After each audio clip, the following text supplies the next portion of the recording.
Welcome to T.E.A.M Podcast, where together everyone achieves more. I'm Dr. Quavis, and today I'm privileged to have a guest next to me that he's a friend, a colleague, and I've been on a journey with him for the past 2.5 years, and it has been amazing. Today I want to welcome to you to this show, to T.E.A.M Podcast, Alderman Michael Grosso from the 1st District in Waterbury, now running for State Representative in the 71st District. Mike, welcome.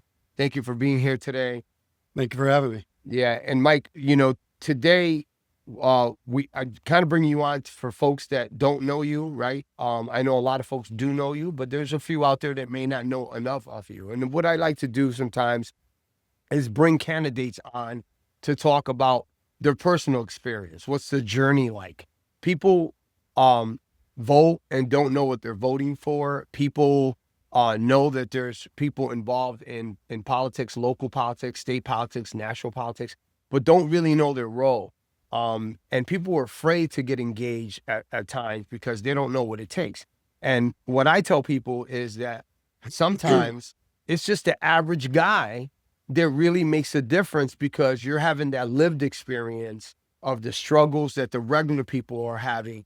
Guys like you are legislators locally, that can make a difference because you understand the pain of the people, right? So we have professional politicians that are in it for the long run, for hierarchy positions into Washington and beyond that, or beyond the state and into Washington. But you started here locally. Tell me about that journey. You ran one time, and you lost, and you ran again for the same position, and then you won. How did it all start, man? Well, it all started when I became a member of the Waterbury RTC. I worked on several campaigns, doing door knocking, putting up signs. I did so for Abigail Diaz. I worked on Bob Stefanowski's campaign. You were involved in the RTC too, right? Yes. Yeah. Oh, yeah. But that's what that's where it started for you. It started, yeah. I've been a member of the Waterbury RTC for about 5 years now. Just because I wanted to get involved in the city and, really see how things work. And I really liked it. Like I said, I got involved in some campaigns, and that's where I really got the desire to run. My first run for Waterbury Alderman, I did a lot of door knocking, and that's where I really realized that this was something I wanted to do. I got a lot of great responses. A lot of people telling me nobody's ever knocked on my door before. Thank you so much. Had a lot of great conversations with people. I also realized that a lot of people in Waterbury don't even know what an alderman is. So I had to, educate them on what the position was. So I feel like in order for people to really take part in voting, they really need to know what they're voting for, who they're voting for. Like I said, I would go knock on doors and I would introduce myself, say I'm running for alderman in this district, and probably half the time that people answered the door, they're like, "What's an alderman?" Right. And I was like, okay.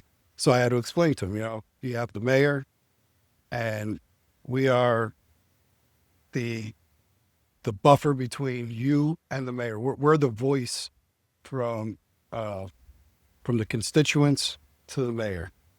We're the ones that stop him from just having carte blanche with the city, the checks and balances, if you will. Yeah. And I really enjoyed those conversations. For the most part, people were very welcoming. That's the academic rigor of politics. You know that is the knocking on doors, the making phone calls, the long walks, the long nights making phone calls. That's the work. That's the grassroots effort, and it's a lot of work. And for you to say that you actually took privilege in that, and that you learned from that, from hearing from others, that's interesting, because a lot of folks that run in the political realm, that's probably one of the things they hate most. is that hard work. They want others to do it, but they don't want to do it Well, themselves. listen, I'm not going to lie. When I first started door knocking, it's intimidating Yeah. because I know when somebody comes to my door, I'm like, oh, it's going to be somebody trying to sell me solar. I don't want to answer the door. I get that. So you automatically assume that when you go knocking on somebody's door, that's exactly what they're going to think. They're probably not going to answer, or if they do answer, it's a little intimidating when the first time you've done it, or the first time you do it, I should say. Once you start talking to people and you realize that, people actually appreciate the fact that you're willing to go door knocking, you're willing to knock on their door and hear their concerns. That's when you really start to actually enjoy it. You don't start to fear it. Because that positive feedback gives you good energy. And I've had feedback that wasn't so positive. I'm a Democrat. I really, but it's okay to talk to the Democrats. Yeah, absolutely. Yeah. But I'm saying I've had people that, they open their door and they're like, I'm not interested, and just shut the door right in your face. You get that. I mean, look, not everybody's going to have the welcome mat out for you. And that's something that when you put your hat in the arena, you take the good with the bad. Exactly. Mike, right. You expect that not everybody's going to be, hey, Mike, thank you for being here. But, that's part of the experience. Mike, so that's interesting. You gave us that journey of, how you got intrigued through the town committee, door knocking for other people's elections. And then eventually, you ran, lost, got elected. You've been on the board of aldermen, how many months now, Mike? Since December, so what, 7 months? Yeah, so you're going on into your 8th month. Yeah. So you done now with the local, your budget and all that kind of stuff? Are you guys done locally? Yes. You are? Okay, so now you're kind of cruising into the next cycle, right? Yes. Next fiscal year? Yes. So tell me some takeaways, Mike. What were some of your challenges? What do you like about being an alderman? Do you feel that you've made a difference, that you have actually spoken out for your constituency that got you elected, and you've protected some of their rights, some of the things they were looking for you to protect, to ensure that they're served appropriately through the services the municipality provides? If I'm being honest with you, yes, I have put the taxpayers first with almost every single one of my decisions. How much of an impact it's had right now, I can't really say, because unfortunately, we're outnumbered. So the majority of things that require a simple majority pass no matter what I say. Right. What I will say that's different now than previous alderman meetings before I got on the board is we're now showing the people, we're explaining to them why. Like, if I vote no on something, I don't just vote no. I don't just vote You yes. provide an explanation of I why tell them- you're a no vote. Exactly. Right. So people understand now, it's before alderman meetings were very short, hour and a half, maybe 2 hours. Yeah, I see now they're significantly longer. Yeah, because the majority of the meetings would be an agenda. They would read off the agenda item. They would take a vote, and that's it. Now, there's questions being asked, which was not done before. I mean, I can't say forever, but probably in the last 10 years anyways, probably 10, 15 years. Right. There was no questions being asked. It was just read off the agenda, vote, move on.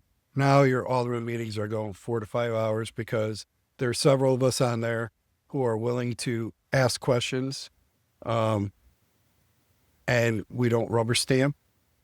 I vote almost exclusively with the taxpayer in mind, with transparency and accountability in mind. If I don't feel like we've been given enough information, even if I'm leaning yes, I still want to know for sure before I vote yes on something that I'm making the right decision. So if I don't feel like there's been enough information given, I'll ask the questions to get as much information as I can before I make a decision. I want to make an informed decision for the people that I represent. So as far as Have we, changed everything the way we want to? No, because like I said, we still don't have the majority that, there's still a majority of people that are willing to rubber stamp Right. the agenda.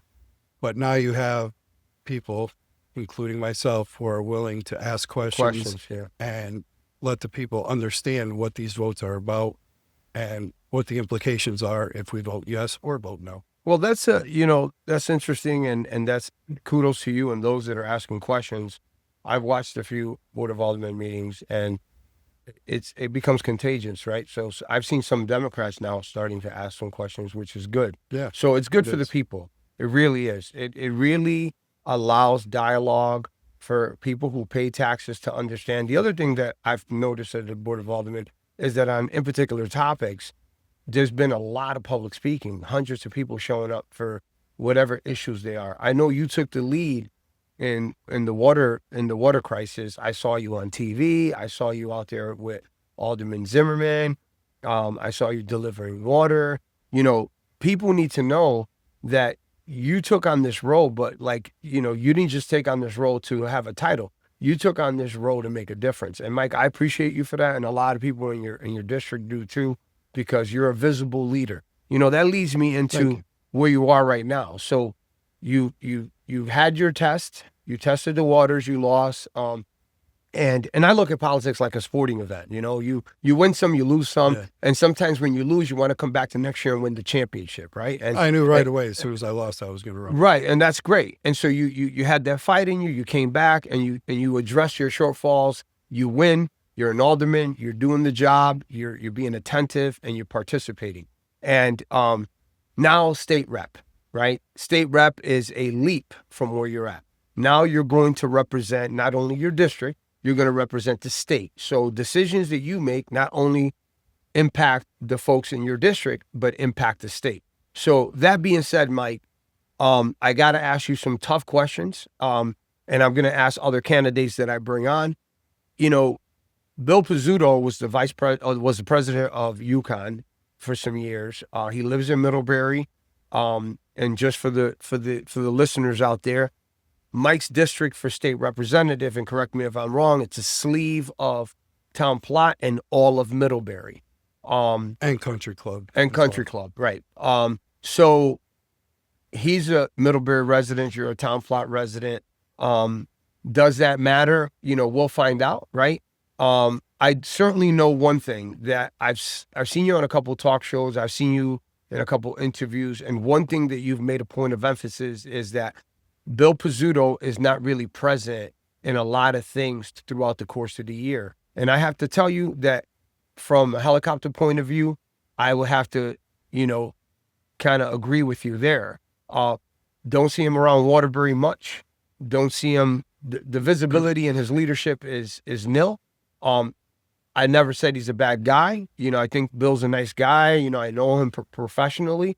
But I see you out there more in the public, right? More in the public eye, doing things at community groups, even that are not in your neighborhoods. I see you intertwining yourself across city boundaries to make sure that people know that you're on the other side. And at the end of the day, Waterbury is a melting pot, and whoever may be related to you in the first could have family in the fifth, third, second, or fourth. And so that's important that you stay engaged with all those communities. And I've seen you in Middlebury very actively lately, which is great. So going into the state rep race, right?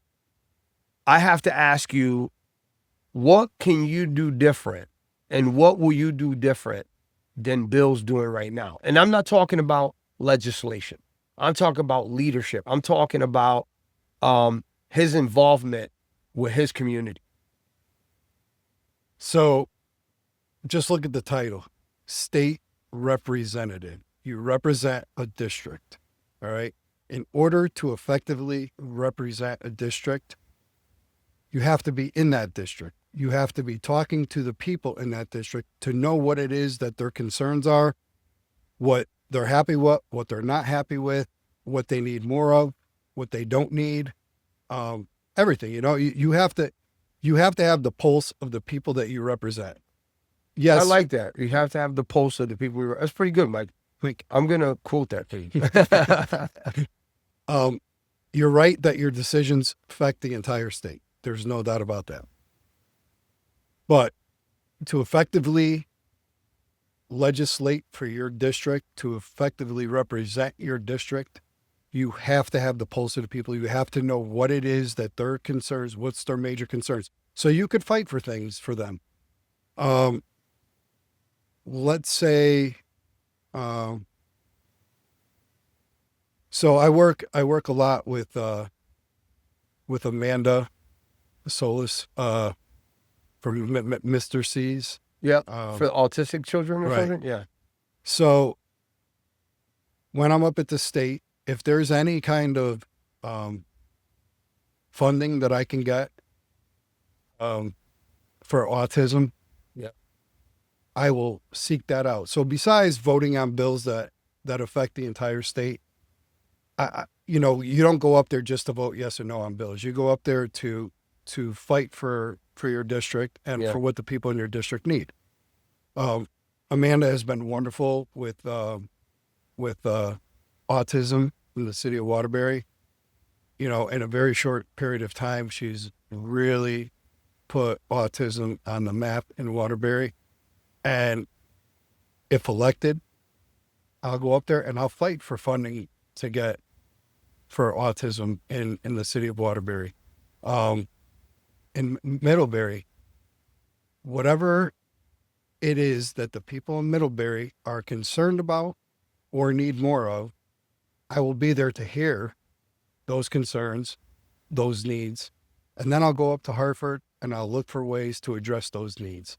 That's awesome, Mike. I got to change gears here because I remember you just every time you're saying a couple things, little light bulb goes off. So recently, in a Middlebury paper, the local paper there was something written about energy, and I know that you're putting out some messaging out there about energy costs and the lack of transparency. And I know that you were recently on a radio station that I was listening to.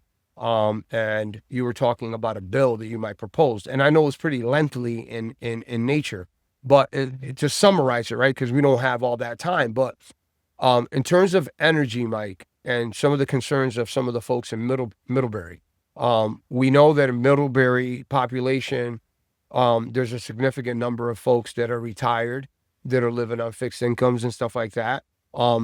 They have good professions and they retired, and they're living in Middlebury because it's an affluent neighborhood, so they can afford where they're living. But regardless of how much money you make, how much money you have in annuities or in your retirement, the bottom line is this whole increase and the disguised fees that are happening in electric bills. Talk to that a little bit, Mike, because I know that's one of your pet peeves.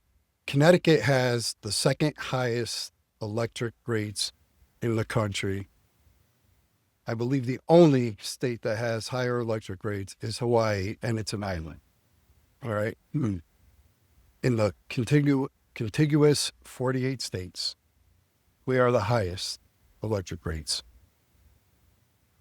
There are so many hidden costs in our bill. First of all, anybody that gets their bill, I'm pretty sure there's nobody that gets their bill that can look at their bill and understand what they're looking at. All they see is a charge, a million different charges. They're not explained. You don't know what they mean. You don't know what they're for. You don't even know how they got in the bill. So what I am going to propose in a bill is that every single charge that's on a bill is broken down to in layman's terms so people understand what this means. All right. Why am I paying? All right. So the cost for my electricity is $50. The cost to deliver my electricity is $80. There's a tax for this. There's a tax for that. There's a tax for this. Before it's worse than looking at a cell phone bill. You look at your cell phone bill, You have no idea what the charges are. All you know is you're paying this, very large cell phone bill. But your electric bill is even harder to read than a cell phone bill. other than the first charge that says, the amount of electricity you used and the delivery charge, the rest of it is completely foreign. You almost have to go take a course to try and understand what your bill is. I want that to change.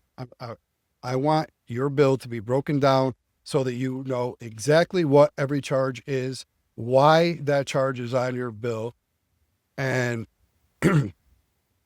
anytime that they add another charge to a bill before that charge is put on, you are to be told what that charge is for, why it's being added to your bill.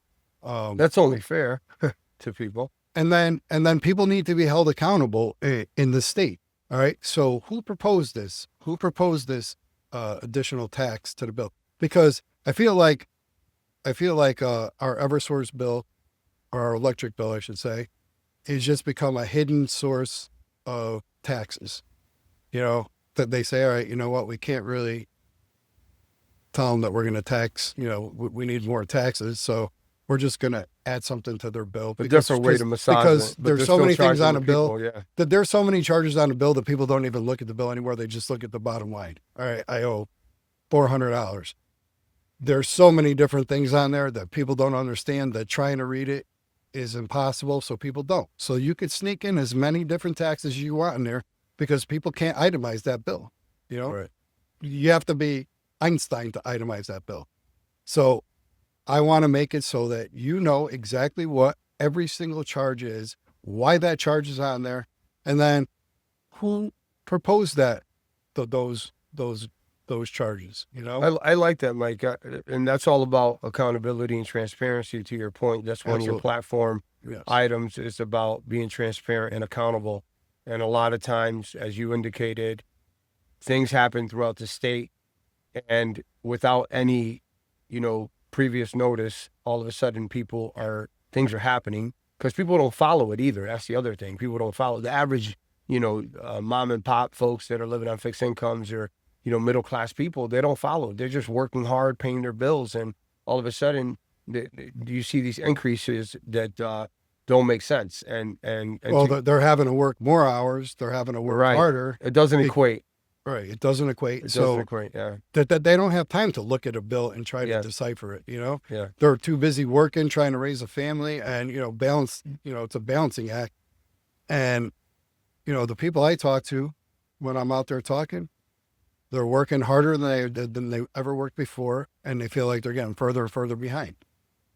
Thank you, Mike. Listen, I look forward to reading that bill. I'm not going to ask you to disclose it, because sometimes if you put an idea out there, somebody's going to steal it. Yeah, no, we'll keep it. Yeah. So you want to, kind of have that, keep that to yourself when you're ready to bring that onto the floor, and when you get it through committee. I'm positive that you're going to do well. Mike, next time you come on, we'll talk about some other items that you've been talking about on the radio and different programs that you've been on. I've been following you. I appreciate everything that you're doing. I want to thank you, but can you tell the folks you have something coming up this weekend in Middlebury, correct? If you want to let folks know, the audience that's watching. So So this Saturday at Brewberry in Middlebury, it's on Whittemore Avenue. I forget the actual number. From 2 to 6, I'm having a Meet the Candidate event. There'll be pizza and wings and soda.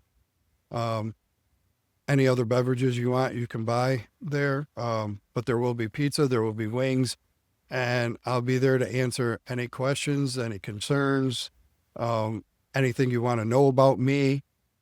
Just to get to know me and see what I stand for, why I'm running, and what I will do if I'm elected.